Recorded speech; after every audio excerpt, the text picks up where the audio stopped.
Apakah hari-hari ini ada banyak orang-orang yang katanya Kristen, yang katanya percaya, menyerahkan Yesus juga demi uang, demi jabatan, demi ketenaran, demi kemudahan dalam bisnis, demi hal-hal duniawi lainnya? Ini pertanyaan yang menurut saya sangat relevan hari-hari ini. Jangan sampai kita menjadi Yudas-Yudas selanjutnya yang menjual Yesus, mengkhianati Yesus, yang melepaskan Yesus demi keuang. Jangan sampai kita menjadi pribadi yang mata duitan kemudian menghalalkan segala cara, bahkan tidak lagi memperhatikan kebenaran yang Tuhan Yesus ajarkan kepada kita.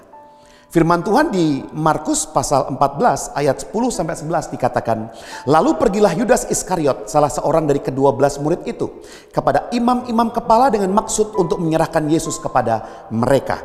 Mereka sangat gembira waktu mendengarnya dan mereka berjanji akan memberikan uang kepadanya.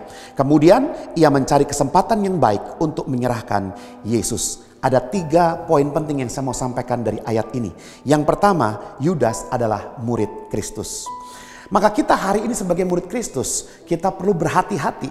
Jangan-jangan kita menganggap, merasa seolah-olah kita murid Yesus, ternyata kita bukan murid Yesus. Yudas termasuk di dalam 1 dari 12 murid Yesus. Jangan-jangan kita adalah orang-orang yang dekat dengan pelayanan, yang melakukan aktivitas yang melayani Tuhan, kemudian mempunyai komunitas yang sepertinya rohani, tapi ternyata hanya tampak lahiriah yang di depan, dan yang batiniah di dalam ternyata tidak benar-benar mengikut Yesus. Inilah sebuah tantangan bagi kita dan sebuah teguran buat kita semua. Yang kedua, Yudas tergoda oleh keinginan dunia.